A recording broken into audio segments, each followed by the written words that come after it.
பொதுச் செயலாளராக பதவி ஏற்றுக்கொண்ட திரு ஆதவ் அர்ஜுனின் கருத்துக்கு கட்சிக்குள்ளாகவே பல முரண் ஏற்பட்டிருக்கிறது. முதல்ல இந்த முரணை நீங்க எப்படி பார்க்குறீங்க? நீ குடிசையில் வச்சு கொளுத்துற மாதிரி இங்கே நான் வந்து அதெல்லாம் பேசக்கூடாதுன்னு போட்டு ஒடுக்கிற நிலைமை இருக்குது இல்லை, ரெண்டும் ஒன்று தானே உங்களுக்கு. அப்போ தோழர் வந்து ரவிக்குமார் அதை எதிர்த்து பேசணுமா, வந்து ஆதாரமற்ற குற்றச்சாட்டு, முதிர்ச்சி இல்லாமல் பேசுறாரு, முதிர்ச்சி இல்லாமல் பேசுறாருன்றதுல எடுத்துக்கலாம். முதிர்ச்சி இல்லாமல் பேசுகிற நபருக்கு ஏன் வந்தோடனே கூப்பிட்டு கட்சியில் பொறுப்பு கொடுத்தீங்க? இப்போ விசிகாவுக்குள்ளார இந்த முரணை வந்து அந்த கட்சியை பிளவுபடுத்த போகிறது. கட்சி அடிமட்ட தொண்டர்கள் எல்லாமே ஆதவ் அர்ஜுனின் கருத்துக்கு உடன்படுறாங்க. இப்படி ஒருத்தர் இப்பயாவது பேசுறாரே அப்படின்னு ஒரு பக்கம் மகிழ்ச்சியில் இருக்காங்க. ஒரு பக்கம் தலைவர்கள் 2ஆம் கட்ட 3ஆம் கட்ட தலைவர்கள் எல்லாமே எதிர்க்கிறாங்கன்னும் போது கட்சி பிளவுபட போகிறதா அப்படின்ற ஒரு விவாதம். கட்சி விசிகாவை பொறுத்த வரைக்கும் அது பிளவுபடுத்தணும் அப்படின்னா அது திமுக நினைச்சாதான் முடியும். நீங்கள் முதல்ல அதை கவனத்தில் வச்சு. ஆனால் பவரை மட்டும் நாங்கள் டெல்லியில் கேட்போம்னா அது என்ன எனக்கு புரியல. இங்கே இருக்கிற மக்கள் வாக்கை, இந்த கட்சியினுடைய உழைப்பை எல்லாமே கொண்டு திமுக காலடியில் வைக்கிறீங்க. அதிகாரத்துக்கு வருது. அங்கே நீங்கள் கேட்கணுமா, மோடிக்கிட்ட போய் கேட்கணுமா? இங்கே தான் கேட்கணும். அதான் நான் சொல்கிறேன், எனக்கு புரியல ஏன் அந்த அரசியல் பண்ணுறாருன்னு எனக்கு புரியல. ஒன்றும் ஆர்ப்பாட்டெலாம் பண்ணி மோடியே எங்களுக்கு உண்டான அங்கீகாரத்தை கொடு, ஆட்சியில் பங்கு, அதிகாரத்தில் பங்கு முதல்ல அங்கே கேட்டு வாங்கியான்னு தான் சொல்லுவாங்க. எனக்கு உங்களுக்கு சம்மந்தம் இல்லை. நாங்கள் கொடுத்துக்கிட்டு தான் இருக்கிறோம். இப்போ கூட மெஜாரிட்டியாக தான் இருக்கிறோம். நாங்கள் கூட்டணி கட்சிகள் எல்லாருக்கும் மந்திரி சபையில் இடம் கொடுத்துட்டு இருக்கிறோம். உங்கள் தமிழ்நாட்டில் திமுகன்னு ஒன்று இருக்குது, அதையும் கேளு. நாங்கள் 5 வருஷம் அதையும் அதிகாரத்தில் வச்சுட்டு மந்திரி பதவியெல்லாம் கொடுத்தோம். படம் ரிலீஸ் ஆகிற டைம் வந்துடுச்சு. அதனால தான் நீங்கள் சிம்பிளாக சொல்லியிருக்கலாம், ஐயா நான் வந்து இது சென்சிட்டிவாக போயிட்டு இருக்குது, அதனால தான் நான் அப்படி சொன்னேன், எனக்கு அதை கொச்சுப்படுத்துகிற விஷயம்லாம் எனக்கு இல்லைன்னு சொன்னாவே முடிஞ்சு போச்சு. எதிர்த்து பேசியிருக்கலாமே. அதெல்லாம் இல்லையா, நீங்கள் பேசின புரட்சியெல்லாம் அங்கே பேசியிருக்கலாமே. அப்போ பாமக இந்த சமூகம் உங்க இலக்காரம் அங்கனாக்கா உன்னை நோண்டி எடுத்துருவாங்க, அந்த பயம் வருது அவங்களுக்கு. ஏன்னா சிந்துவெளி நாகரிகம் வந்து தமிழர் நாகரிகம்னு உலகம் முழுக்க சொல்லிட்டு இருக்குது, நாங்கள் திராவிட நாகரிகம்னு அதுக்கு ஒரு பட்டிமன்றம் வேறு நடத்துறீங்க. நீங்கள் எப்படிப்பட்ட ஆளுங்க? நடிகர் விஜயின் தமிழக வெற்றி கழகத்தின் முதல் மாநாடு அக்டோபர் 23ஆம் தேதிக்கு உறுதி செய்யப்பட்டிருக்கிறது. அதற்கான வேலைகளும் நடந்து கொண்டிருக்கிறது. ஒரு பக்கம் அந்த கட்சியினுடைய செய்தி தொடர்பாளர் ஒருத்தர் பேசும்பொழுது, திமுக எங்கள் மாநாட்டிற்கு எந்த அளவுக்கு இடையூறு ஏற்படுத்தும். இவங்க ஒரு மாநாடு போட்டாங்க, முப்பெரும் விழா. ஆமா, பவள விழா. அதுக்கு எந்த கண்டிஷன் பார்த்து வண்டி வாகனம் நிறுத்தி எங்க இருக்குது? YMCAக்குள்ளார கூட்டத்தை வச்சுருங்க. YMCAக்கு வந்த வாகனங்கள்லாம் எங்க நிறுத்துனீங்க? உள்ள YMCA பார்க்கிங் நிறுத்திருப்பாங்க. எவ்வளோ இடம் இருக்குது? மீதி எங்க நிறுத்திருந்தீங்க? கொடி எங்க நட்டுருந்தீங்க? நடு ரோட்ல இருந்துச்சு. அப்ப அதெல்லாம் எப்படி? விஜய்க்கு மட்டும் அந்த கண்டிஷன் எல்லாம் வருது, உங்களுக்கு அந்த கண்டிஷன் இல்லையா?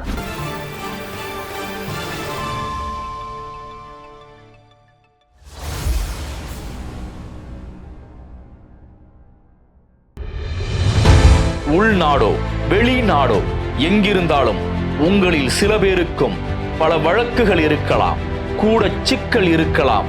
யாரிடம் கேட்பது, எப்படி செய்வது என்ற குழப்பம் இருக்கலாம். உங்களுக்காகவே இந்த நிகழ்ச்சி. சட்டம் என்ன சொல்கிறது?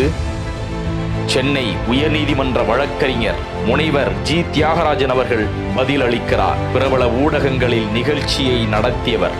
உங்கள் கேள்விகளை அனுப்புங்கள். பதில் வாரந்தோறும் பேசுவோம். உங்கள் ராவணா வலையொலியில்.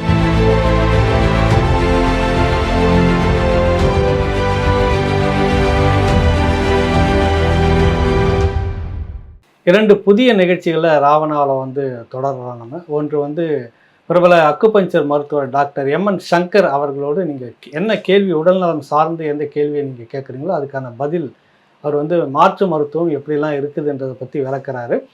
உங்களுக்கு வீட்டில் இருந்தபடியே நீங்கள் சில தற்காலிகமாக சில மருத்துவ சிக்கல்களை தீர்த்துக்கலாம் அப்படின்றது தான் இதனுடைய நோக்கம். நிறைய கேள்விகள் இப்போவே வர தொடங்கி இருக்கிறது. 2வது நிகழ்ச்சி பிரபல வழக்கறிஞர் டாக்டர் ஜி தியாகராஜன், சட்டக்கல்லூரியில் கெஸ்ட் லெக்சரராக இருக்கிறாரு, மூத்த வழக்கறிஞர்.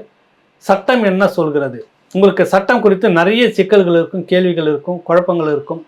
தனக்கு ஒரு பிரச்சனை, இது எப்படி தீர்க்குதுன்ற ஒரு மன பிரச்சனை இருக்கும். இதுக்கெல்லாம் ஒரு தீர்வாக அந்த கேள்வி பதில் நிகழ்ச்சி இருக்கிறது. 2க்கும் உங்களுடைய பேராதரவு எப்பொழுதும் போல இருக்க வேண்டுகிறேன். ராவணா பார்வையாளர்கள், தமிழ் உறவுகள் மற்றும் ராவணா நலம் விரும்பிகளுக்கு வணக்கம். நான் பாசு ராகவேந்திரன். பேசாததை பேசுவோம் நிகழ்ச்சிக்கு தங்களை அன்புடன் வரவேற்கிறேன். வணக்கம் ஐயா. வணக்கம். வணக்கம் ராகவ். என்ன ரொம்ப ஊர் சுத்திட்டு இருக்கிறியா? ஆமா, பயணங்கள் முடிவதில்லை. முடிவதில்லையா? முடியட்டும், சீக்கிரமா பார்க்க. சரிங்க. திருப்பதி லட்டு சாப்பிட்ருக்கீங்களா? சாப்பிட்ருக்குறேன்னு. அதை வச்சு நீங்க எதுவும் காமெடி எதுவும் பண்ணிருக்கீங்களா? நான் எதுக்கு பண்ணணும், நான் எதுக்கு மன்னிப்பு கேட்கணும்? வாங்க. சரி, அதை பத்தி நம்ம பின்னாடி பேசுவோம். அதற்கு முன்பாக விடுதலை சிறுத்தைகள் கட்சி கொழுந்து விட்டு எரிந்து கொண்டிருக்கிறது அப்படின்னே சொல்லலாம். கடந்த ஒரு வாரமாவே லைம் லைட்ல இருக்காங்க. மது ஒழிப்பு மாநாடு பத்தி பேசிட்டு இருந்த டைம் போயிட்டு அடுத்ததாக கட்சிக்குள்ளார ஒரு முரண் ஏற்பட்டிருக்கிறது. அந்த கட்சியின் தற்போது சேர்ந்த பொதுச் செயலாளராக பதவி ஏற்றுக்கொண்ட திரு ஆதவ் அர்ஜுனின் கருத்துக்கு கட்சிக்குள்ளாகவே பல முரண் ஏற்பட்டிருக்கிறது. முதல்ல இந்த முரணை நீங்க எப்படி பார்க்குறீங்க? இப்போ இதே விஷயத்த நேற்று 2-3 இதுக்கு நான் கேட்டப்ப சொல்லியிருக்கிறேன். இப்போ நம்ம அது கொஞ்சம் ஆழமாகவே விவாதிப்போம். இதுக்கு முன்னாடி என்ன பேச்சா இருந்தது? மது ஒழிப்பு மாநாடு. ஆமாம், மது ஒழிப்பு மாநாட்டுக்கு யார் முக்கியமான காரணம்? விற்கிறவங்களே காய்ச்சறவங்களே வந்து நேராக வந்து கூடவே மது ஒழிப்பு மாநாட்டில் கலந்துக்கணும்னு பெரிய அளவில் போயிட்டு இருந்தது. திமுக வந்து அதிகமாக தாக்கப்பட்டுக்கிட்டு இருந்தது. இப்போ மது ஒழிப்பு மாநாடுனா பதில் சொல்ல வேண்டிய இடத்துல திமுக இருக்கிறது.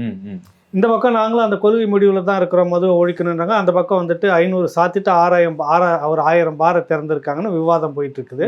அப்புறம் அவரே வந்துட்டு மாநாட்டில் கலந்துட்டு மது ஒழிப்பை வந்து பேசுவாரா அப்படின்றப்ப ஒரு நெருக்கதலுக்கு உண்டான இடத்துல திமுக நிற்கிது. புரியுதுல்ல? இப்போ அதுலேருந்து டைவர்ட் ஆகணும். அதனாலதான் இந்த பேச்சு நடந்திருக்கு. ஆதவ் அர்ஜுன் ஏற்கனவே எங்க இருந்தாரு? அவர் வெளியில திமுகவுக்கு ஆதரவாக இருந்தாரு. இங்க வந்த உடனே எப்படி கிடைச்சது? உடனே டக்குன்னு பெரிய பதவி, பொதுச் செயலாளர். சரி, அது உள்கட்சி. சரி, நீ வந்து உட்காந்துட்டு பேசுறப்ப எனக்கு தெரிஞ்சு தமிழ்நாட்டில் நான் ஒரு 32-33 வருஷத்துக்கு மேல நிறைய தலைவர்கிட்ட பார்த்துருந்துருக்கிறேன். இதோட மிக பெரும் ஜாம்பாவான் இந்திய அரசியல்லையே வந்துட்டு முக்கியமான தலைவராக பார்க்கப்பட்டு ஒரு சாணக்கியராக இருந்த 2 பேர் அப்படின்னு சொன்னாக்கா, ஒன்று வந்துட்டு கலைஞர் கருணாநிதி, ஒன்று செல்வி ஜெயலலிதா. அவங்க கூட காலை வந்து நேராக கேமராவுக்கு முன்னாடி மேலே தூக்கி வச்சு போட்டுன்னு பேசுகிற அளவுக்கு நான் பார்க்கல. அந்த உட்காந்து இந்த தொனி ஆதவ் அர்ஜுன் அவர் கேட்டதில் வந்துட்டு நியாயம் இருக்குதா இல்லையானா அது நியாயம் இருக்குது, அதில் மாற்று கருத்தே கிடையாது. நாம் தொடர்ச்சியிலேருந்து சொல்லிட்டு இருக்கிறோம், நீங்கள் வந்து ஒரு பெரும் சமூகத்தை வச்சுட்டு இருக்கிறீங்க. ஏன் நம்ம விடுதலை சிறுத்தைகளை விமர்சிக்கிறோன்னா, அந்த இனத்தை அடமானம் வச்சிடாதீங்க அப்படின்னு சொல்கிறது தான் உங்களுக்கு வருது.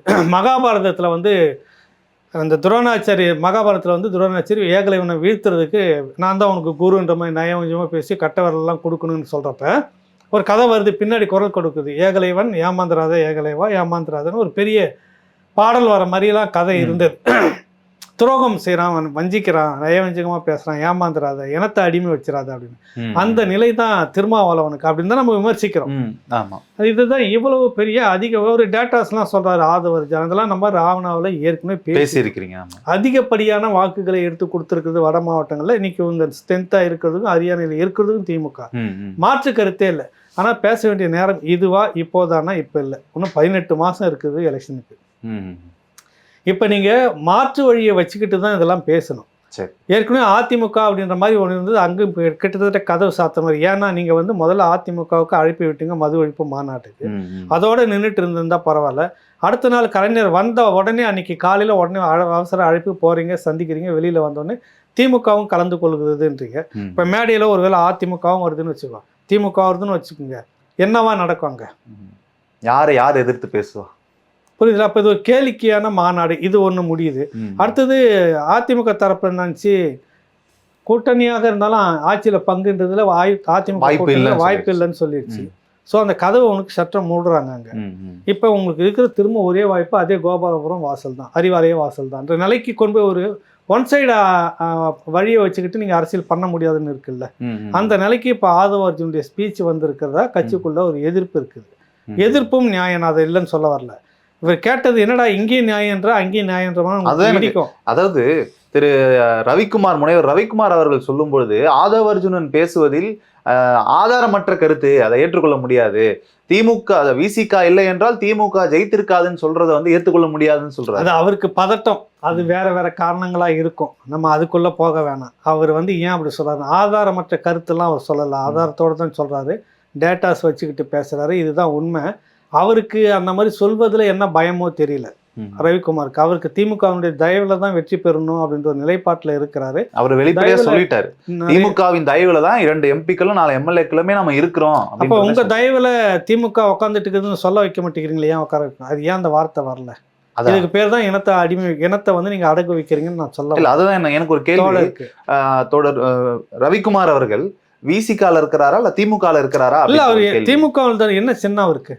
இல்ல, இப்பொழுது அவரு விசிகாவின் சின்னம் பானை சின்னத்துல தான். இல்ல, கடந்த தேர்தல்ல என்னவா சொல்லிட்டு இருந்தாரு? உதயசூரியன் சின்னம். நீங்க உதயசூரியன் சின்ன வேட்பாளர், கட்சியினுடைய பொதுச் செயலாளர், எப்படி அதுவே உங்களுக்கு இடிக்குது இல்ல? ஆமா, யாரும் பிரச்சனையாக்கல, நீதிமன்றத்துக்கு போகல. இந்த பிரச்சனை வேட்பாளர் தேர்வு நேர்காணலின் போது விழுப்புரம் நாடாளுமன்ற தொகுதி தேர்தலின் போது நடந்துச்சு. பெரிய பிரச்சனையா அதை மாத்தல. இல்ல, அதுதான் விட்டுட்டாங்க. சரி, இதுல போய் எதுக்குன்னு எல்லாருமே விட்டுட்டாங்க. இது விஷயமா நீதிமன்றம் வரைக்கும் போயிருந்தேன்னா உங்களுக்கு சிக்கல், அது வேற விஷயம். ஆனான்ற அவர் சொல்லட்டுமே, ஆதவன் அர்ஜுன் சொல்றதுல மாற்று கருத்துல 100 உண்மை. கேட்க வேண்டிய நேரம் இதுவானா இப்ப இல்ல, இன்னும் நிறைய கால இடைவெளி இருக்குது. நீ மாற்று ஏற்பாடு ஸ்ட்ராங்கா எதனா பண்ணிக்கிட்டு இந்த அரசியல செய்திருந்தீங்கன்னா சரி. காலம் முழுக்க உங்களுடைய உழைப்பு ஒருத்தர் வாங்கிட்டே இருப்பீங்க. அப்புறம் தானே அந்த ஒடுக்கப்பட்ட மக்களுக்கான விடுதலை குரல், விளிம்பு நிலை மக்களுக்கான விடுதலை குரல் அப்படின்றது நீங்க பேசக்கூடிய எல்லா சித்தாந்தங்களும் அங்கிருந்து தானே வருது. உழைப்பை வாங்கிக்கிங்க, அதுக்குண்டான அங்கீகாரமும் மரியாதையும் இருக்காதுன்றது தானே அடிப்படையிலே கூலி உயர்வு போராட்டம், கீழ் வெண்மணி நடந்ததெல்லாம் அந்த பேஸ் அடிப்படை ஒன்று தானே. அதனுடைய அடுத்த வருஷம் தான் நவீன காலத்துல இந்த உழைப்பை இப்படி வாங்கிக்கிட்டு கூலியை கொஞ்சம் உயர்த்தி கொடுங்க, சீட்டு கொடுங்கன்னு கேட்டாக்கா நீ குடிசையில் வச்சு கொளுத்துற மாதிரி இங்க நான் வந்து அதெல்லாம் பேசக்கூடாதுன்னு போட்டு ஒடுக்குற நிலைமை இருக்குது இல்ல. ரெண்டும் ஒன்று தானே உங்களுக்கு. அப்ப தோழர் வந்து ரவிக்குமார் அதை எதிர்த்து பேசணுமா, வந்து ஆதாரமற்ற குற்றச்சாட்டு, முதிர்ச்சி இல்லாமல் பேசுறாரு, முதிர்ச்சி இல்லாமல் பேசுறான்றதுல எடுத்துக்கலாம். முதிர்ச்சி இல்லாமல் பேசுற நபருக்கு ஏன் வந்தோடனே கூப்பிட்டு கட்சியில பொறுப்பு கொடுத்தீங்க? என்ன பண்ணிட்டு இருந்தீங்க நீங்க? அப்ப இத்தனை பேர் நீங்க பேசுறீங்களே எதிரா, ஒருத்தர் கூட அன்னைக்கு பேசவே இல்லையே. காசு பணம் துட்டு மணி இதுக்கா இன்னைக்கு இத்தனை பேர் பேசுறீங்களே, யாருன்னு தெரியல. நிறைய தோழர்கள் சீனியர்கள்ட்ட பேசுறேன், வந்து உக்காந்துட்டு இப்படி பெரிய குழப்பத்தை உண்டு பண்ணிட்டு இருக்கிறாங்க, யாருன்னு தெரியல, எங்களுக்கு குழப்பமா இருக்குது அப்படின்லாம் சொல்றாங்க நிறைய பேர். இப்படி வந்து இதை இன்னைக்கு பேசுகிற நீங்கள் அன்றைக்கி வந்து அதிகாரம் போஸ்டிங் கொடுத்தப்போ போஸ்டர் ஒட்டந்துலேருந்து இன்ன வரைக்கும் சிறையில் போயிருக்கிற எத்தனையோ பேர் இருந்துட்டுருக்கிறான். அவனுக்கு இவ்வளோ முக்கியத்துவம் இல்லை, இவனுக்கு மட்டும் ஒரு முக்கியத்துவம். வந்த உடனே கட்சி முழுக்க அவர் கட்டுப்பாட்டில் இருக்கணும்னு வேறு லைவில் வேறு சொல்லியிருக்கீங்க. எல்லா மாவட்ட செயலாளர் தான் அவருடைய கண்ட்ரோல் இருக்கணும், மாவட்டம் என்னென்னலாம் வேலை செய்யுதுன்றதை அப்டேட்டில் வச்சுருக்கணும்லாம் பேசுகிறீங்கல்ல. யார் அந்த பவரை கொடுத்தது? அப்போ முதிர்ச்சி இருந்ததா ஆதவ அர்ஜுனுக்கு? அன்றைக்கி முதிர்ச்சி இருந்ததா கரன்சி இருந்ததா? ரெண்டுல ஏன்னா வெளிப்படையாகவே நம்ம பேசுவோம், அதுல என்ன இருக்கு? கரெக்ட். கரன்சியா இருந்திருக்கணும் இல்ல முதிர்ச்சியா என்ன? அந்த அன்னைக்கு முதிர்ச்சி இல்ல, அன்னைக்கு முதிர்ச்சி இருந்தது ஆதவ அர்ஜுனுக்கு, இன்னைக்கு முதிர்ச்சி இல்லைனாக்கா வேற என்ன உங்களுக்கு அர்த்தம்? திமுகவுக்கு அளவுக்கு மீறி நீங்க பயப்படுறீங்க. அது திமுகவுக்கு வேண்டப்பட்டவர்களாக இருக்கக்கூடிய அச்சம், நியாயம், நம்ம ஏத்துக்கிறோம். ஆனா நீங்க யார பேஸ் எது மேல நிக்கிறீங்க, எந்த கட்டமைப்பு மேல நிக்கிறீங்க, அந்த மக்களுக்கு நீங்க செய்ய வேண்டிய கடமை என்ன இருக்குது, அதுக்கான உரிமை என்ன இருக்கு, அதுக்கான அங்கீகாரம் என்ன இருக்கு, எதனா நீங்க வாங்கியிருக்கிறீங்களான்னா இல்லை. ஒரு எம்பி எம்எல்ஏ வாங்கிட்டோம், அவங்க தயவில் தான் நாங்கள் 2 பேரும் ஜெயிச்சன்றப்ப எங்களுடைய தயவில் அவர்களும் வெற்றி பெற்றார்கள்னு ஒரு வார்த்தை உங்ககிட்ட வந்திருந்ததுன்னா உங்ககிட்ட சுயமரியாதை இருக்கிறது. அம்பேத்கர் சொல்லக்கூடிய எல்லா தத்துவங்களையும் நீங்கள் ஏற்றுக்கிட்டு இருக்கீங்கன்னு. இப்போ நீங்கள் அதை தவறி நடக்கிறீங்கன்னு நான் சொல்ல வரேன் தோழர் ரவிக்குமாருக்கு. சுயமரியாதை நீங்கள் பேசலையே, அவங்களுடைய தயவில் தான் நாங்கள் 2 பேரும் வந்தோன்னு ஓப்பனாக பேசுகிற அளவுக்கு எங்களுடைய தயவில் அவர்கள் வெற்றி பெற்றாலும் நீங்கள் சொல்லணுமா இல்லையா? அப்புறம் ஏன் வார்த்தையை மாற்றி மாற்றி பேசுகிறீங்க? ஒரு பக்கம் வந்துட்டு ஆட்சியில் பங்கு அதிகாரத்தில் பங்குன்னு கேட்குறீங்க.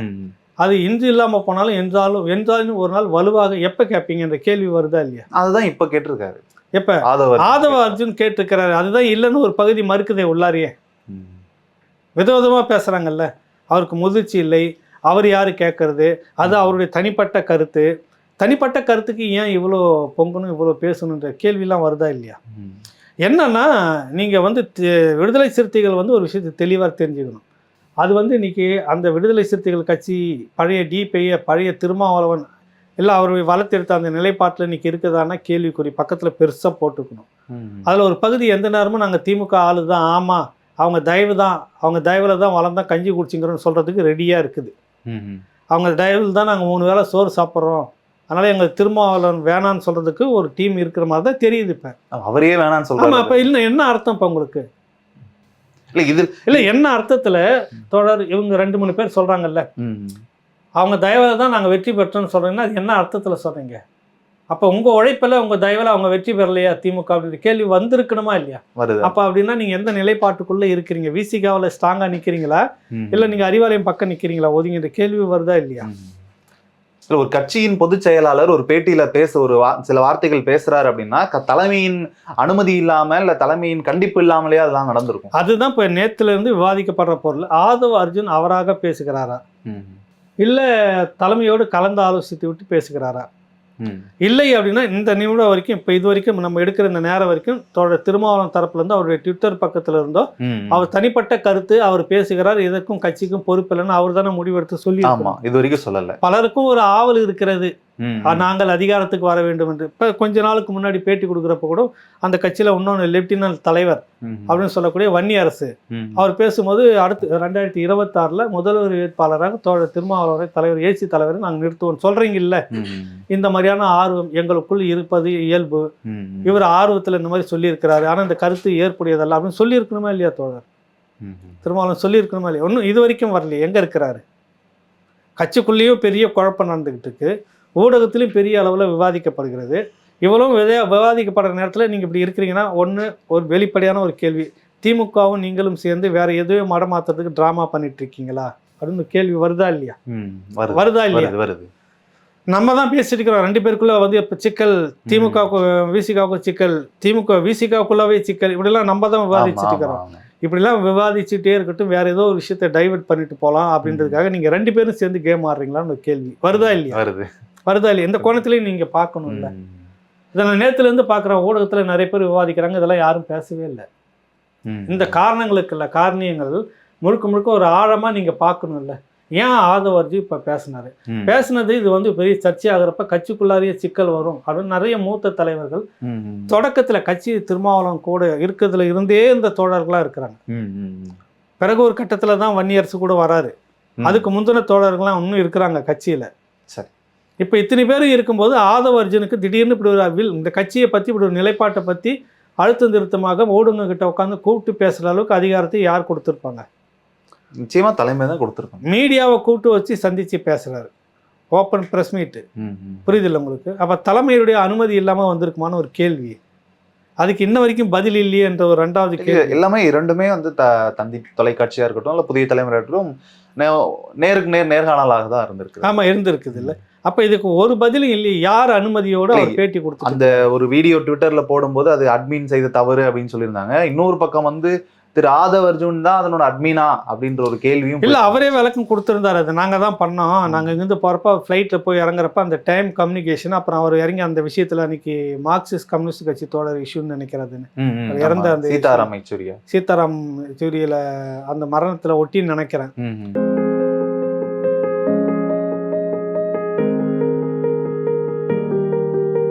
பாமர மக்கள் தொடங்கி திரைத்துறை, அரசியல் துறை பிரபலங்களுக்கு எல்லாம் சிகிச்சை அளித்த புகழ்பெற்ற பிரபலமான அக்குப்பஞ்ச மருத்துவ நிபுணர் டாக்டர் எம்.என். சங்கர் அவர்களோடு நீங்கள் உங்கள் நோய்க்கான தீர்வுகள் என்ன, மருந்தில்லா மருத்துவம் சொல்லும் மகத்தான விதிமுறைகள் என்ன, உங்கள் நோய்க்கான கேள்விகளை அனுப்புங்கள். மருத்துவர் எம்.என். சங்கர் பதில் அளிக்கிறார் உங்கள் ராவணா வலையொலியில்.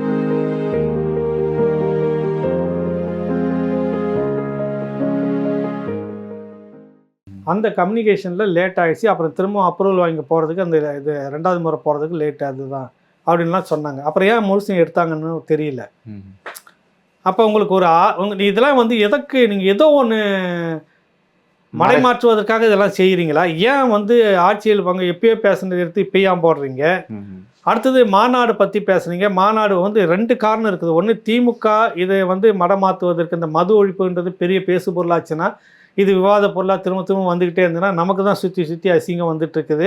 எப்பயே பேசின டிஆர் பாலும் இன்னொரு எம்பி ஜெகத் ரட்சன் ரெண்டு பேரும் வந்துட்டு எங்களுது இல்லை, ஆனால் தலைவர் கேட்டார்னா நாங்கள் கொண்டு போய் இதை கொடுத்துருவோம் உரிமத்தை, சாராய ஆலை எங்களுது இல்லை, ஆனால் தலைவர் கேட்டார்னா நாங்கள் எங்கள் உறவினருக்கு இருக்கிறத வாங்கி கொண்டு போய் கொடுத்துருவோம். இப்படிலாம் கொடுத்தது வந்து இப்போ வெளியில் நாறுது இல்லை, அசிங்கமாகுது இல்லை? இதெல்லாம் டைவெர்ட் பண்ணணும் இல்லை? 45,000 கோடி தான் அரசுக்கு வருமானம், பல லட்சம் கோடி வந்து விற்கிற நிறுவனத்துக்கு போதா எங்கே போகுது? அங்கதான் இப்படி கேள்வியெல்லாம் வருது இல்லை உங்களுக்கு? அப்போ இதெல்லாம் பேசு பொருளாக இருக்கக்கூடாதுன்றதுக்காக இப்படி நடத்துறீங்களா? இல்லைன்னாக்கா நீங்க நேரம் வெளிப்படையா வந்து பேசல. அப்படி நடத்துவதா இருந்தாலும் கூட திமுகல இருந்து யாரையாவது எதையாவது பேச வச்சு அப்படிதானே பண்ணணும். அது எப்படி விசிகால ஒருத்தர் பேசுறாரு? திமுகல நீங்க எதை வச்சு பேசி மடமாற்ற முடியாது. இப்ப இந்த விஷயத்த இவங்களுக்குள்ளாக இந்த பேசி இப்படிதான் மடமாற்றணும், அப்படிதான் ஓடிட்டு இருக்கு. ஒண்ணு டிராமாவா இருக்கணும், இல்லை என்ற பட்சத்துல இருந்தனா நேரம் தோழர் வந்து நேற்று இந்த விஷயத்துக்கு முடிவு பண்ணி எல்லோருக்கும் எங்க இதுல அவருக்கு பேச தெரியும்ல, எங்க இதுல எல்லோருக்கும் ஒரு ஆவல், இந்த மாதிரி நான் முதலமைச்சராக வரணுது ஒரு ஆர்வல் எல்லா கட்சி தலைவர்களுக்கும் அது இருக்கும். அந்த ஆர்வத்தில் அவர் தனிப்பட்ட ஆர்வத்தில் சொல்லிட்டாரு. இதுக்கும் கட்சிக்கும் ஒரு பொறுப்பு இல்லை. கட்சி வந்து கோபாலபுரத்துடைய வாசல்லே என்றைக்குமே சென்ட்ரியாக இருக்கும். அதனால் நீங்கள் ஒன்றும் கவலைப்படாதீங்க. இதில் யாருக்கும் உங்களுக்குள்ள எங்களை வந்து பிரிக்கிறதுக்காக ஏகலைவன் போன்றவர்கள் வந்து மூணாம் தர உங்க பேரை தான் சொல்லல. ஆமா, இப்படிலாம் செய்யக்கூடாது, உங்களை போன்றவர் இவர்களை போன்றவர்கள் எங்களை பிரிக்க பார்க்கிறார்கள் அப்படின்லாம் பேசிக்கிட்டு இருக்காதீங்க அப்படின்னு ஒரு முற்றுப்புள்ளி வச்சிருக்கணுமா இல்லையா? எதுவுமே இல்லை. அப்போ ஏதோ ட்ராமா நடக்குதுன்ற அதுக்கு சந்தேகத்துக்கு இடம் இருக்குதா இல்லையா? சரி, அதை தான் சொல்ல வரேன்.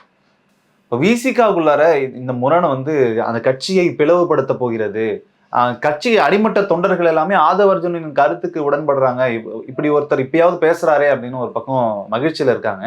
ஒரு பக்கம் தலைவர்கள் 2ஆம் கட்ட 3ஆம் கட்ட தலைவர்கள் எல்லாமே எதிர்க்கிறாங்கன்னும் போது கட்சி பிளவுபட போகிறதா அப்படின்ற ஒரு விவாதம் போகுது. கட்சி விசிகாவை பொறுத்த வரைக்கும் அது பிளவுபடாது. பிளவுபடுத்தணும் அப்படின்னா அது திமுக நினைச்சாதான் முடியும். நீங்கள் முதல்ல அதை கவனத்தில் வச்சுக்கோங்க. இங்கே பிரச்சனை திமுகவுக்கு குடைச்சல் வரணுமா கூடாதா அப்படின்றது 2 தரப்பு இருக்குது. ஆதாயம் அடைவர்கள்லாம் எந்த விதத்துலையும் நீங்கள் திமுகவை சீண்டாதீங்க, எங்களுக்கு கோபம் வந்துடும் அப்படின்ற மாதிரி நிலைப்பாட்டில் இருக்கிறாங்க. இல்லை இந்த கட்சிக்கு உணர்வுபூர்வமாக நமக்குன்னு ஒரு கொள்கையெல்லாம் இருக்குது, என்னைக்கு தான் அதிகாரத்துக்கு வரணும் அப்படின்னு கேட்கறக்கூடிய ஒரு பெருந்தரப்பு இருக்குது இல்லை, அவங்கெல்லாம் இது சரி அப்படின்றாங்க. சரி தவறு 2 பக்கம் ஓடிட்டு இருந்தாலும் கட்சி இப்போ உடைய போகிறதில்ல. சரி, உடைக்கணும்னு முடிவு பண்ணாங்கனாக்கா அதுக்குன்னு ஒருத்தன் படைக்கப்பட்டிருக்கிறான், அவன் தான். ஏன்னா தமிழ்நாட்டில் எல்லாத்தையும் உடைக்கிறது அதுதானே உங்களுக்கு, அதுதான் உடைச்சின்னு இருக்குது. அதுதான் திரும்ப நினைச்சா விசிகாவை அவங்க தான் உடைக்கும் ஒழிய விசிகாவே வந்து பேசி மனக்கசப்புக்குள்ளே இப்படிலாம் வந்து பிரிஞ்சு போவாங்கன்னு எனக்கு தோணலை. எல்லோரும் வந்து தோழருடைய நீண்டகால தீவிர விசுவாசியாக தான் இருக்கிறாங்க. ஒரு கிட்டத்தட்ட ஒரு கொள்கை பிடிப்புன்னு ஒரு எண்ணத்தில் தான் இருக்கிறாங்க. அதில் அடிஷ்னலாக ஒரு கொள்கை பிடிப்புன்னா கூட வந்து ஒட்டிக்கிட்டு இருக்குன்னா திமுகவை நீங்கள் யாரும் தொந்தரவு பண்ணாதீங்க, அது எதுவும் நீங்கள் பண்ணாதீங்க, அது அப்படியே அமைதியாக விடுங்க, நம்ம அங்கேயே இருந்துட்டு இருப்போம், அங்கே இருக்கிற வரைக்கும் தான் நமக்கு ஆதாயம் அப்படின்ற மாதிரி இருக்கிறாங்கல்ல. ஆதாயம் வந்து இது இல்லைப்பா, நீங்கள் வந்து பேசி எதனா வாங்கிட்டு உங்களுடைய கல்லாவை நிரப்பிக்கிட்டு போகிறது ஆதாயம் இல்லை. இந்த மக்களுக்கான ஒரு அங்கீகாரம் என்பது கிடைக்கும், அது எப்போ கிடைக்கும், அதுதான் வந்து நமக்கான உரிமை அப்படின்னு இன்னொரு தரப்பு பேசுறதில்ல. அங்கே தான் சிக்கல் வருது. இந்த சிக்கல் பேசு பொருளாகுது. அதிகாரத்தை கேட்கறதுக்கும் கேட்கக்கூடாதுன்னு சொல்கிறதுக்குமான இந்த பேசு பொருள் தான் இப்போ சர்ச்சையாகுது. இதை நீங்கள் புரிஞ்சுக்கணும். அதை விட்டுட்டு இவங்க ஏதோ பெருசாக வந்து உடஞ்சிருவாங்க போவாங்க அப்படின்றதுக்கு எனக்கு தெரிஞ்ச வாய்ப்பு இல்லை. அண்ணன் திருமாவளவன் ஒரு மேடையில பேசும்போது எல்லாரும் ஆட்சியில பங்கு அதிகாரத்தில் பங்குன்னு சொல்லும் போது துணை முதலமைச்சர் பதவி உங்களுக்கு கொடுத்தா என்ன அப்படின்லாம் கேட்குறாங்க. நீங்க ஏன் என்னைய துணை முதலமைச்சர் ரேஞ்சில் பண்றீங்க, என்ன பிரதமர் துணை பிரதமர்ன்ற அளவுக்கு போக வேண்டியதுன்னா நான் அந்த ஒரு எய்மில் இருக்கேன், என்னை வந்து சிறுமைப்படுத்த பார்க்குறீங்க அந்த மாதிரி பேசுறாரு. அவருடைய எண்ணமெல்லாம் பிரதமராவது துணை பிரதமராவது அப்படிங்கிறத அப்படி இருக்குன்னு நம்ம அதை பார்த்துக்கலாமா, இல்லை இந்த துணை முதலமைச்சர் பதவி அப்படின்ற பேசி திமுகவுக்குள்ளார ஒரு சலசலப்பை நம்ம ஏற்படுத்திடக்கூடாது அப்படின்றது நினைக்கிறாரா? திமுகவுக்குள்ள எதுவும் நம்மளால வந்துடக்கூடாதுன்ற ஒரு அச்சம் இருக்குது அவங்களுக்குள்ளார. அச்சம் தான் அது காரணம். அது அந்த உயர்ந்த எண்ணம் அதெல்லாம் ஒண்ணுமே இல்லை. அதாவது என்னன்னா இதுல வந்து நீங்க வந்து இப்போ வீட்டில் இருக்கிறோம், பாத்தியப்பட்டது இங்கே தான், நான் ராகவ் கிட்ட தான் உரிமையை கேட்கணும், ராகவ் கிட்ட கேட்கறது பயந்துக்கிட்டு இந்த பில்டிங் ஓனர்கிட்ட எனக்கு உரிமையை கொடுன்னு கேட்டால் எப்படி இருக்கும்? மது ஒழிப்பு மாநாடுக்கு மத்திய அரசை எதிர்க்கிற மாதிரி தான் இல்லை, அதுதான் நான் சொல்ல வரேன். நான் என்னன்றேன், இந்த இடத்துல உங்களுக்கு எனக்கும் பிரச்சனை, இந்த வேலையை எப்படி பிரிச்சுக்கிறது, எல்லாமே கஷ்டப்பட்டு வேலை செஞ்சுக்கிறோம், அதிகாரம் மட்டும் உங்களுக்காக ராகவன் நான் கேட்குறேன்னு வச்சுக்கோங்க. என்ன அப்போ வந்து இல்லை, ஏன்னா நீங்களும் இன்வெஸ்ட் பண்ணியிருந்தீங்கன்னா நானும் இன்வெஸ்ட் பண்ணியிருந்தேன்னா 2 பேருக்கும் சரிப்பாகுது, கரெக்டுங்களா? ஆனால் வந்து இல்லை நான் மட்டுமே தான் போட்டேன்னா நான் தான் அதிகாரம் பண்ணிட்டு இருக்க முடியும், நீங்கள் கீழே இருந்துட்டு இருக்கணும், அது கரெக்டு. ஆனால் எல்லாரும் சேர்ந்து தான் வந்து கூட்டணியாக தான் சேர்ந்து பண்ணிட்டு இருக்கிறோம். அப்படி இருக்கிறப்ப நான் இங்கே வந்து அதிகாரத்தை நீ கேட்கணுமா உங்ககிட்ட? இதை விட்டுட்டு இல்லை எனக்கு பில்டிங் ஓட நீங்கள் வந்து எனக்கு பஞ்சாயத்து பேசி முடியுங்கன்னா அவரை நான் தேவையில்லாமல் கூப்பிட்டேனாக்கா உங்களுக்குள்ளே இருக்கிற பிரச்சனையை நான் ஏன் தீர்க்கணுன்ற மாதிரி தான் அர்த்தம் அது.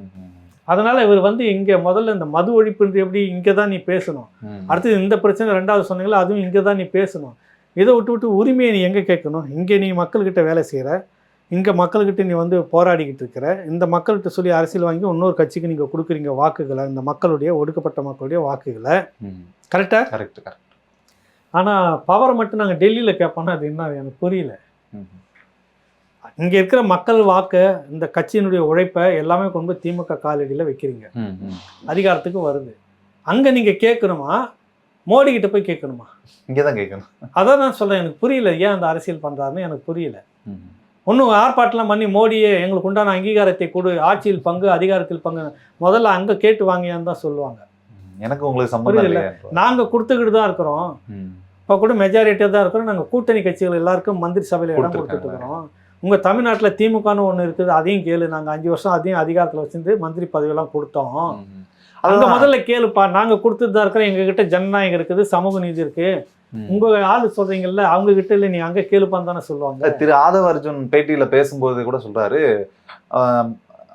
திமுக வெறும் 14 எம்பிகளை வைத்துக்கொண்டு 6 மந்திரி பதவி வாங்கியிருந்தாங்க, அந்த ரேஷியோ என்ன, அதே அப்படியே கம்பேர் பண்ணி தமிழ்நாட்டுக்கு வாங்க, நாங்க எங்களுக்கு பர்சன்டேஜ் 6 அப்படின்னு சொல்றாங்க, எங்களுடைய பர்சன்டேஜ் உழைப்பு வந்து அதை விட கூடுதலாக இருக்குது, அப்ப நீங்க எப்படி மந்திரி சபை கொடுத்துருக்கணும், அதை தான் கேட்கறாங்க. நியாயமான கேள்வி தானே. அதுதான் ஆட்சியில் பங்கு அதிகாரத்தில் பங்கு, அது பேர் தான் அது.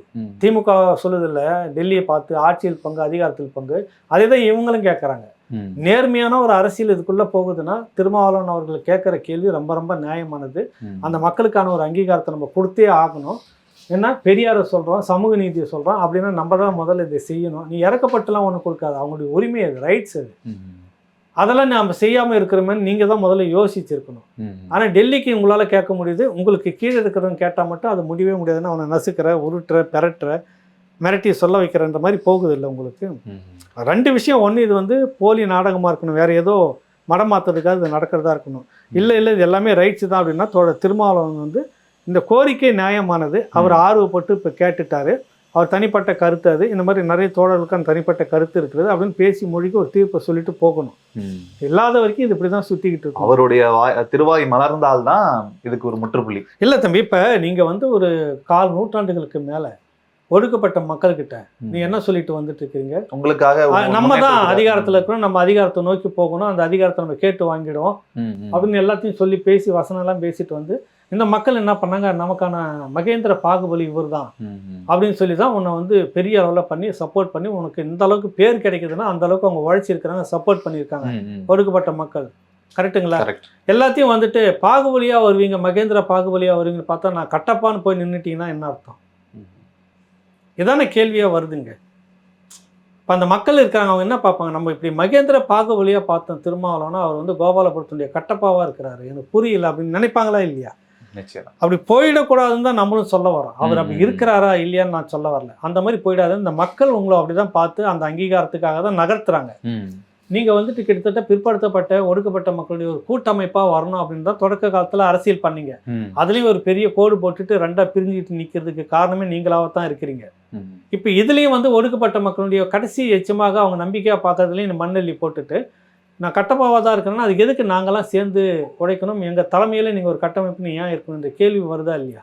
நிச்சயமா அதுதான் வரும். நீங்கள் தவறு செய்ய இதிலிருந்து இன்னொரு அதிகாரம் முளைக்கும். இந்த ஒடுக்கப்பட்ட சமூக மக்கள்கிட்ட இன்னொரு உயர்ந்த குரல் வரும். காற்று வெற்றிடத்தை நிரப்பும் மாதிரி உங்களை வந்து தள்ளிட்டு அது பெரிய இடத்துக்கு வரும். அது எல்லா இடத்துலையும் இருக்குது. இதே ஒடுக்கப்பட்ட சமூகத்தில் இதுக்கு முன்னாடி பலகீனமாக இருந்த தலைவர்கள் ரொம்ப நாள் நிற்க முடியல. வைபாலேருந்து அதுக்கு முன்னாடி டாக்டர் சேப்பன்லேருந்து அதுக்கு முன்னாடி எத்தனையோ தலைவர்கள், அப்புறம் அந்நிய சத்தியவாணி முத்தெல்லாம் தாங்க முடியாமல் தோல்வியில் போயிட்டாங்க.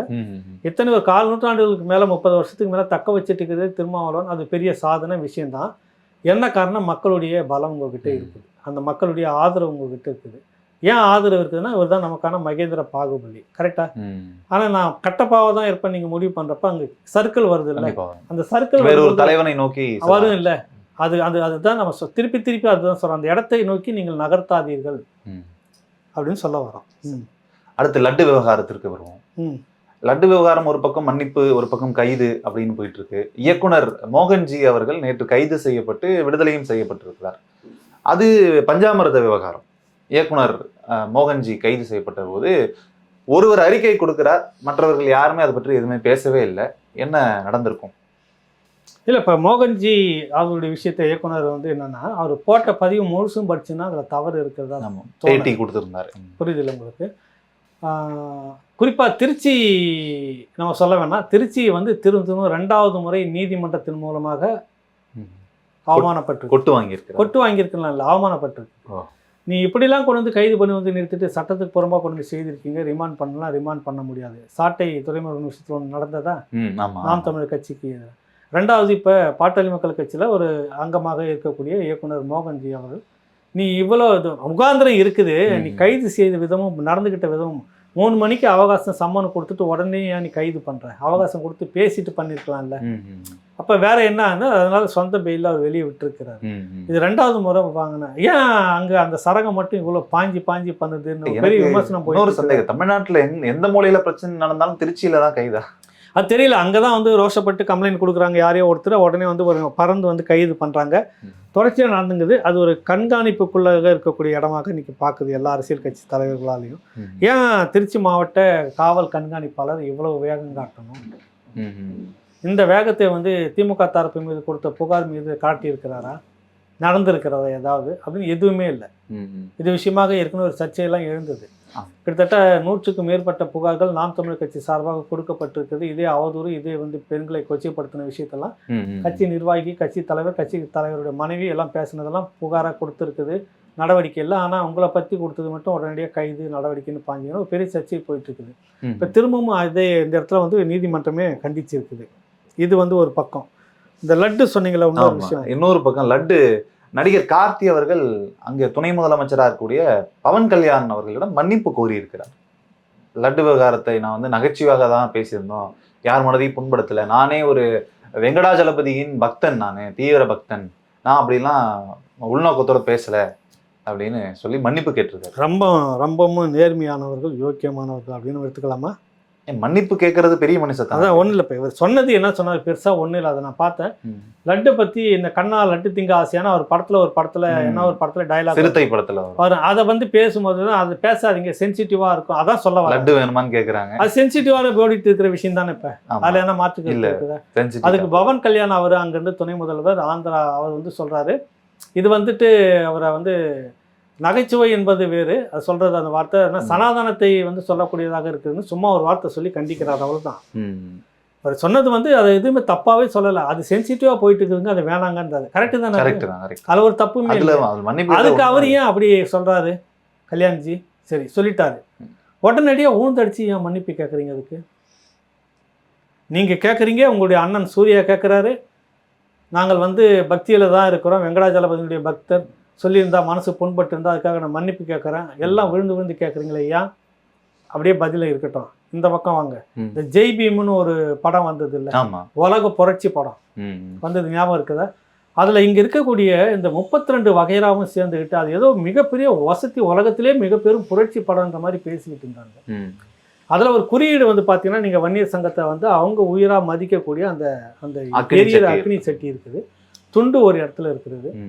நீங்கள் அந்த அப்புறம் பார்த்தீங்கன்னாக்கா அந்த கதைக்கே பொருந்தாத ராமதாஸ் சட்டமன்ற உறுப்பினர் பழைய போர்டு வந்து பேருந்து நிறுத்தத்துக்கான நிழல் கொடை இருக்குது. கதைக்களம் இருந்தபோது அப்படி யாருன்னா ஒருத்தர் இருந்தாங்களான்னா அதுவும் கிடையாது. கற்பனையாக தான் நீங்கள் சொல்கிறீங்க. அப்போ கற்பனையாக நீங்கள் ஏன் அந்த இடத்துல ராமதாசன் கொண்டு வரீங்க, வன்னியர் அந்த அக்னி சட்டியை காட்டுறீங்க, அந்த துண்டை காட்டுறீங்க என்று வந்து எல்லாம் வந்தோடனே கதைக்கு வந்து இல்லை, அது கற்பனை, சினிமாவில் தலையிட விதவிதமாக உருட்டிக்கிட்டு வந்து இது உலக புரட்சி படம், புடலங்கா படம்லாம் பேசியிருந்தாங்க. நிறைய அறிஞ்சிவிங்க பார்த்தா ஓடிச்சு. அதில் நான் துணிச்சி அடித்தது பண்ணுறது அயோக்கியத்தனம்.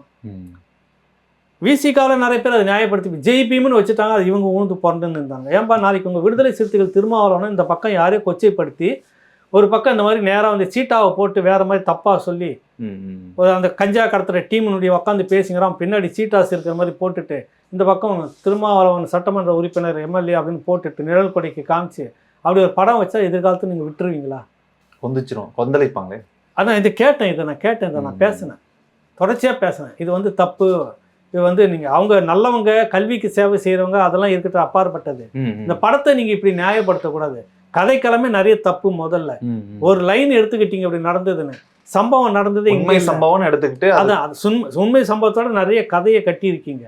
எலிகறின்றது நாங்களாம் கூட எலிகறி சாப்பிட்டுருக்குறோம், அது ஏதோ அவங்க மட்டும்தான் சாப்பிட்றாங்கன்னு என்ன உருட்டுனாங்க. அதை புரியுதுல. வயல்வெளியில வேர்க்கடல சீசன்ல பார்த்தா கொழுத்த எலி இருக்கும், அடிச்சு வச்சுட்டு அதை தான் நிறைய. ஆமா, எல்லாருமே விவசாயிகள் செய்யறது தானே. அது பஞ்சம் வந்தப்ப சாப்பிட்டாங்க அதுன்றதுக்காக வறுமையில சாப்பிட்டதோ கணக்கு ஓட்டுறாங்க. அந்த படம் வந்திருந்த போது எல்லாருமே சேர்ந்து எதிர்ப்பு தெரிவித்தாங்க. பாமக தரப்புல, வன்னியர் சங்க தரப்புல எல்லாம் பேசினாங்க. கரெக்டா? மன்னிப்பு கேட்கவே இல்லை கடைசி வரைக்கும். இது வந்து உலக தரத்திலான உலக புரட்சி படம், இது இந்த படம் அந்த படம், இதில் வந்து இப்படி பண்ணக்கூடாது. இது வந்து இதுக்கு நிறைய அறிவுஜீவிகளும் முற்போக்குவாதிகளும் முட்டு கொடுத்தாங்க. இப்போ நாளைக்கு நானே சொல்கிறேன், பெரிய ஒரு கம்யூனிஸ்ட் தலைவரை கொச்சப்படுத்த மாதிரி சிவப்பு துண்டை போட்டுட்டு அவர் தப்பான தொழில் செய்கிற மாதிரி பின்னணி காட்சியில் வச்சு காட்டினாக்கா கம்யூனிஸ்ட் சும்மா இருப்பாங்களா? கடும் எதிர்ப்பு வரும் இல்லை. ஒரு கட்டுமான படத்தை காலண்டரில் போட்டுட்டு அதுக்கேற்ற மாதிரி வேற ஒரு சீன் வச்சுட்டு எடுத்துன்னு போன ஒரு பேச்சுக்கு சொல்கிறேன் தம்பி, இல்லைன்னு சொல்ல வரல. கொதிப்பாங்களே இல்லையா, அது தப்பு. நான் அது வந்து செய்தோம்னாக்கா திமுகவே அப்படி கொச்சப்படுத்துவது தப்பு, நம்மளே சொல்லுவோம். யாருக்கு நீங்கள் இந்த மாதிரி பண்ணாலும், அது திமுக வந்தாலும் அதிமுக வந்தாலும் யாருக்கு பண்ணாலும் அந்த தரப்புல ஒரு கொதிப்பு வரும், அது தப்பு சொன்னேன் நான். அதை அன்றைக்கு மன்னிப்பு கேட்கவே இல்லை, ஒண்ணுமே கேட்கல, காட்சிகளையும் நீக்கல. நாங்க வந்து இது உலக புரட்சி படம் பண்ணது தான் சொல்லிட்டு இங்க இருக்கக்கூடிய இடதுசாரிகளும் எல்லா சாரிகளும் சேர்ந்து கருப்பு சிவப்பு சேர்ந்துக்கிட்டு பெருசா நின்னாங்க. இன்னைக்கு மன்னிப்பு கேட்கறாங்க. அதுதான் வரேன் நான். என்னன்னா அந்த பக்கத்துல இப்ப வந்துட்டு ஒரு படம் ஒண்ணு வந்து மெய்யழகன் படம், அந்த படத்தினுடைய ப்ரொடியூசர் யாரு? ஜோதிகா சூர்யா. இப்ப சூரியன் அதுல வந்து மன்னிப்பு கேட்கணும். பேசுனது அந்த லட்டு விவகாரத்தை சென்சிட்டிவா இருக்குன்னு சொன்னது சூர்யா தானே? கார்த்தி, அவர் தம்பி கார்த்தி தானே, அவர் தானே மன்னிப்பு கேட்டார், முடிஞ்சு போச்சுல. இவர் ஏன் வரணும் கூட? படத்தின் ப்ரொடியூசர். இப்போ ஏன் அங்கே மன்னிப்பு கேட்குறீங்கன்னா, ஆந்திராவில் ஓடணும், படத்தை எரிக்க தொடங்கினானாக்கா வியாபாரம் போயிடும்ல. அடுத்தது சூர்யாவது இன்னொரு படமும் வருது. ஆமா, கங்குவா படம். அந்த கங்குவா படம் அங்கே பெரிய மார்க்கெட்டிங் இருக்கு. கரெக்டா? ஆந்திராவில் ஓடணுமா இல்லையா? தெலுங்கானா முழுக்க ஆந்திரா தெலுங்கானாலாம் சுழட்டி எடுத்துருவானுங்க. இல்லை இவ்வளோ பணம் முதலீடு இல்லை. அப்ப இந்த விஷயத்துக்காக நீங்க வலிய வந்து மன்னிப்பு கேட்கறீங்க. இந்த படம் ரிலீஸ் ஆகிற டைம் வந்துருச்சு. அதனால நீங்க சிம்பிளா சொல்லியிருக்கலாம், ஐயா நான் வந்து இது சென்சிட்டிவா போயிட்டு இருக்குது, அதனால தான் நான் அப்படி சொன்னேன், எனக்கு அதை கொச்சுப்படுத்துற விஷயம்லாம் எனக்கு இல்லைன்னு சொன்னாவே முடிஞ்சு போச்சு. எதிர்த்து பேசியிருக்கலாமே. அதெல்லாம் இல்லையா, நீங்க பேசின பொருட்செல்லாம் அங்க பேசியிருக்கலாமே. அப்ப பாமக இந்த சமூகம் உங்க இலக்காரம் அங்கனாக்கா உன நோண்டி எடுத்துருவாங்க, அந்த பயம் வருதா உங்களுக்கு? ஒருவேளை ஒரு துணை முதலமைச்சரா இருக்காரு, படம் ஓடுன்னு இல்லை உங்களுக்கு, முதலீடு பண்ணிட்டான்ல, புரியுதில்ல உங்களுக்கு? அப்போ ஒரு தமிழ் சமூகத்துக்குள்ளே நீங்கள் வந்து கழகத்தை ஏற்படுத்த மாதிரியான காரியத்தை செஞ்சுட்டு அதுக்காக பொது மன்னிப்பு கூட கேட்காத நீங்கள் இன்னொரு மாநிலம் இன்னொரு இன பிரச்சனையில் சம்மந்தமே இல்லை, நான் சொன்னது இதுதான்னு ஒரு விளக்கம் சொல்லிட்டு போயிட்டு இருக்கலாம். மன்னிப்பு ஊந்து கேட்குற அளவுக்கு நீங்கள் கேட்குறீங்க, உங்கள் அண்ணன் கேட்குறாரு, குடும்பமே கேட்கும் போல இருக்குது. காரணம் என்னன்னா உங்களுடைய படம் 2 அங்கே வந்து போக போகுது. கரெக்டா? இதுக்காக தான் இப்போ அங்கே வந்து மன்னிப்பு கேட்குறீங்க. நியாயத்தை நியாயமாக பேசணும். நான் நடிகர் சிவகுமார் அவருடைய குடும்பத்தையோ சகோதரர் கார்த்திக் அவர்களையோ அவங்க தம்பி அவர் அண்ணன் சூர்யா அவர்களையோ தப்பா சொல்லணுன்றதுலாம் இல்லை. கல்வியில் மிகப்பெரிய அளவில் பங்களிப்பு ஏழை எளிய மக்களுக்கு இருக்குது. அது வந்து பாராட்ட வேண்டிய மிக ஒரு தளம், அது நம்ம மறுப்பே சொல்லலை. ஆனால் இங்கே வந்து நீங்கள் புரட்சி படம்னு ஒன்று கொண்டு வந்துட்டு அதை நியாயப்படுத்துனீங்களா, அது தப்பு. நாளைக்கு உங்கள் அப்பா அவருடைய படத்தை வச்சுட்டு திரும்ப செல்ஃபி எடுக்கிறப்பெல்லாம் ஃபோன் உடச்சிங்கிற மாதிரி வாங்கி உடச்சிங்கிற மாதிரி 4 சீன் வச்சுட்டு கொண்டு வந்தால் உங்களை தான் குத்தம் சொல்கிறாங்கன்னு வருமா இல்லையா? கண்டிப்பாக வருமா இல்லையா? அது வந்து நீங்கள் நீக்கணும்னு ஒரு கோவத்தின் வெளிப்பாடாக சொல்லுவீங்களா மாட்டீங்களா? உறுதியாக சொல்லுங்கள். அதே தானே அந்த பக்கம். அக்னி சட்டியை காட்டுறீங்க, காலண்டரில் துண்டை காட்டுறீங்க, ராமதாஸ் எம்எல்ஏன்னு காட்டுறீங்க, தப்பு இல்லை. அது இங்கே இருந்த வீரம் இங்கே இல்லாமல் என்ன வியாபாரம் தான். இந்த சமூகம் தானே இங்கே இருக்குது, என்ன வேணாலும் அவன் கண்டுக்க மாட்டான். நம்ம பக்கம் இன்னும் நிறைய சப்போர்ட்டர்ஸ் இருக்கிறாங்க.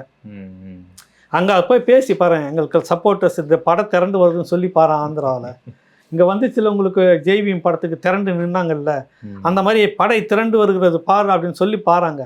ஆந்திரா எல்லையிலே வச்சு படத்தை சுருட்டி எடுத்துருவான் மொத்தமும் சேர்ந்து. அந்த அச்சம் காரணமாக அண்ணன் தம்பி 2 பேருமே சேர்ந்து மன்னிப்பு கேட்குறீங்க. வியாபாரத்துக்காக மன்னிப்பு, அவ்வளோதான், வேற ஒன்றுமே இல்லை. இதில் தொடர்ச்சியாக அங்கே வியாபாரம் பண்ணணும். எந்த காலத்துலையும் இவங்க 2 பேரும் படமும் வராதுன்னு ஒரு வார்த்தை சொல்லிட்டு அரசியல் பண்ணாங்கன்னா முடிஞ்சு போச்சு இல்லை உங்களுக்கு? இதுல வந்து நடிகர் சத்யராஜ் சூர்யா அவர்களை புரட்சி நாயகன்னு சொல்லணும். அவருடைய படங்கள்ல அம்பேத்கர் பெரியாருடைய ஐடியாலஜி அந்த வசனங்கள் எல்லாமே வருது, அவர் பேசுறாரு, அதனால அவரை நீங்க புரட்சி நாயகன்னு சொல்லணும்னு சொல்றாரு சத்யராஜ். ஒரு பக்கம் அம்பேத்கர் ஒடுக்கப்பட்ட மக்கள்லாம் வந்துச்சுன்னா புரட்சி நாயகனா? டயலாக் எனக்கு ஒன்றும் புரியலையே. அதுக்கு ஏற்ப நடந்துக்கணும். இப்போவும் சொல்றேன், கல்வியில சமூக சேவையில அந்த குடும்பத்தை மிஞ்ச ஆள் இல்லை, உயர்ந்த ஒரு இடத்துல இருக்கிறாங்க. நீ இதையெல்லாம் சொல்லி கொண்டு வந்து கூட சேர்க்காதீங்க. இது வந்து ஒரு அழுக்கு, இது அதோட சேர்க்காதீங்க. நீங்கள் இதுக்காக போய் நியாயப்படுத்திட்டு இருக்காதீங்க. அது பாராட்டுறவங்க எப்படினாலும் பாராட்டலாங்க. அவர் தான் அடுத்த சேகோரான்னு கூட சொல்லலாம். காஸ்ட்ரோலாம் அது வேற இருக்கிறாங்களா, அது வேற ரொம்ப ஆகும். பிடல் காஸ்ட்ரோவே அவங்க தான் சொல்லலாம். அது நீங்கள் பேசுகிறவங்க பாராட்டி பேசுறவங்க எப்படி வேணாலும் பேசிக்கலாம். அதுக்கேற்ப நடக்கணும். இல்லை நீங்கள் அம்பேத்கரெல்லாம் சொல்கிறீங்க, மற்றவங்களாம் சொல்கிறீங்களா, குறைஞ்சபட்சம் அதுக்கு ஏற்ப நடக்கணும். அது எதுவுமே இல்லை. அவர் தான் அம்பேத்கர், அவர் தான் இதுன்னா அவர் அம்பேத்கர் இருந்தால் வரவேற்கிறோம், அது வந்து இல்லைன்னு சொல்லவே இல்லையா. அதுக்கான கூறுகளும் அதுக்கான இதுவும் அங்கே கொஞ்சமாவது இருக்கணும். இல்லை அது இல்லை. திருப்பி சொல்கிறேன், இந்த கல்வி சேவையில் ஒரு முதன்மையான குடும்பம், எல்லோரும் இந்த தமிழ் சமூகமே அந்த குடும்பத்துக்கு கடமைப்பட்டிருக்கு, அவங்கள ஃபாலோ பண்ணணும். இந்த மாதிரி 4 பேர் நல்லது செய்யணுன்றதெல்லாம் நம்ம மாற்று கருத்தே இல்லை.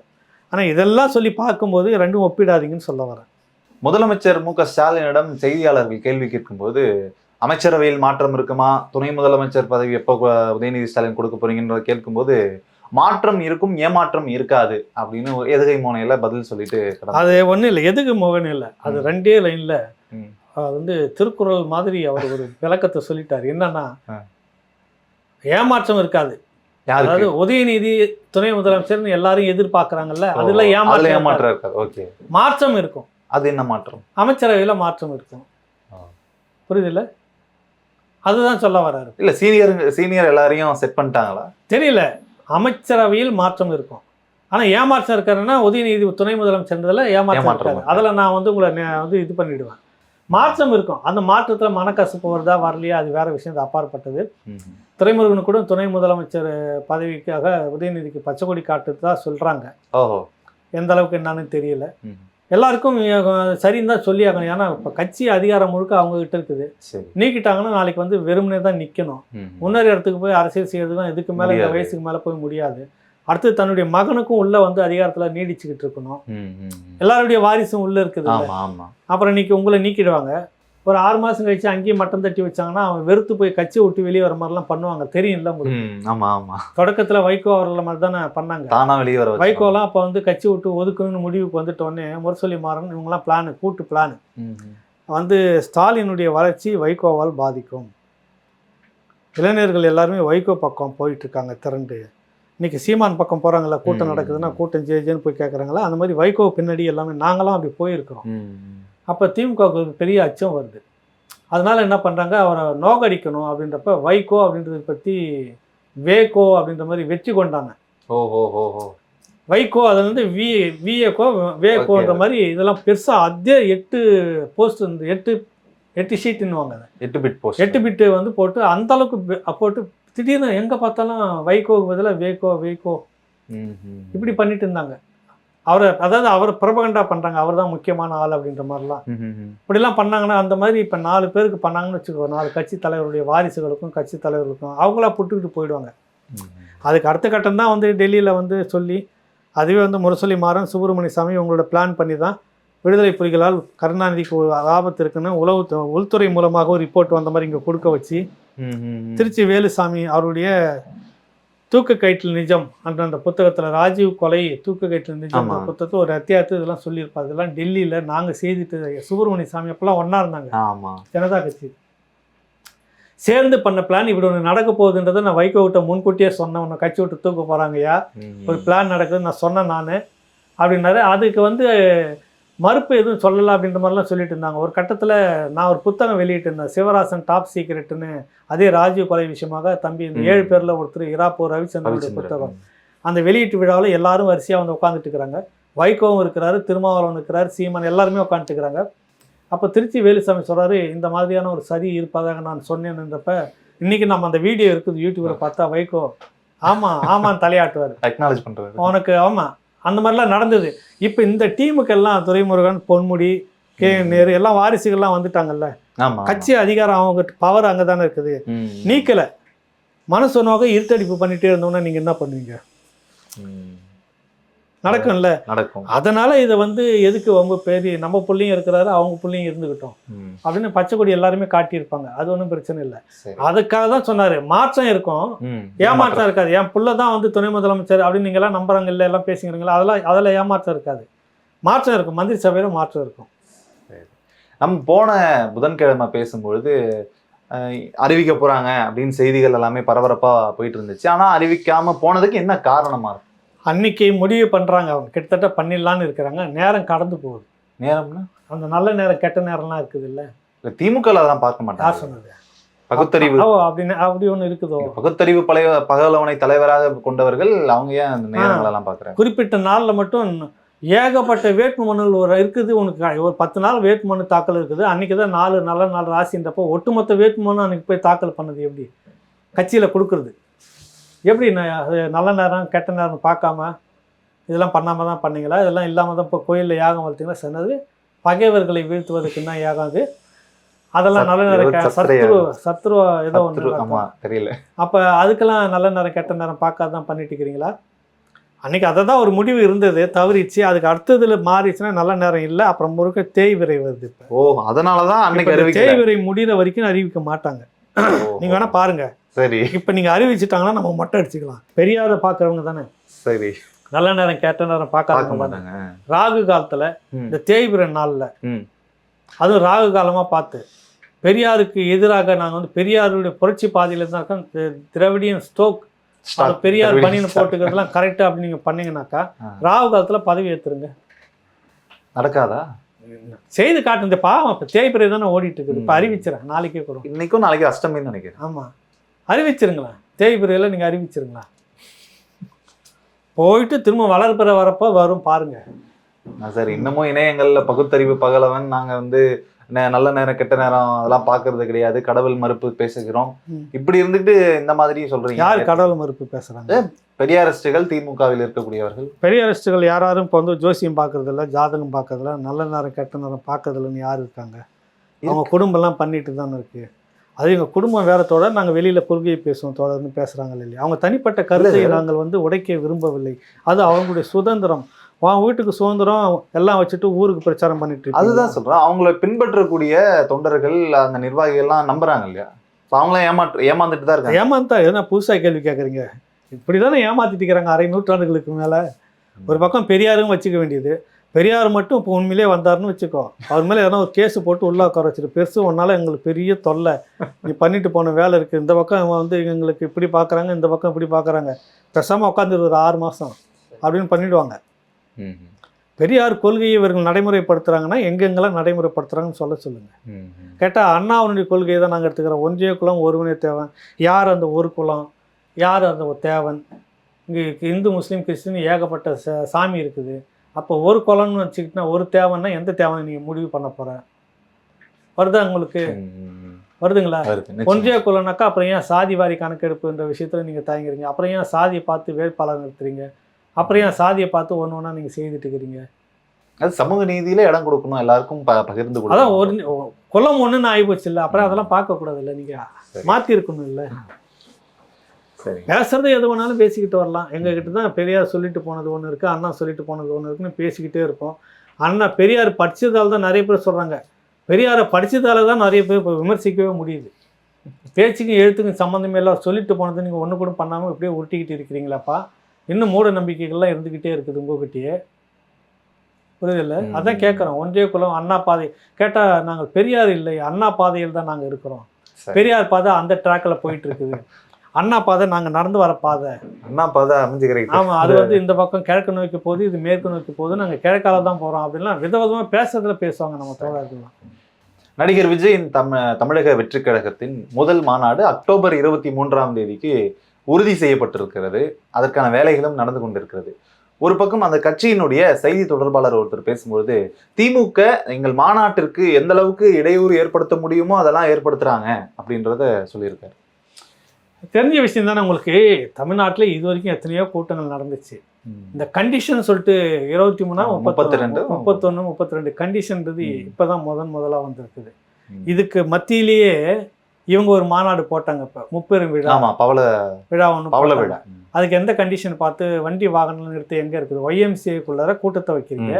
YMCAக்கு அந்த வாகனங்கள்லாம் எங்கே நிறுத்துனீங்க? உள்ள YMCA பார்க்கிங் நிறுத்திருப்பாங்க. எவ்வளோ இடம் இருக்குது? மீதி எங்கே நிறுத்திருந்தீங்க? ரோட்லயும் நிறைய கொடி எங்க நட்டிருந்தீங்க? நடு ரோட்ல இருந்துச்சு. அப்ப அதெல்லாம் எப்படி? விஜய்க்கு மட்டும் அந்த கண்டிஷன் எல்லாம் வருது, உங்களுக்கு அந்த கண்டிஷன் இல்லையா?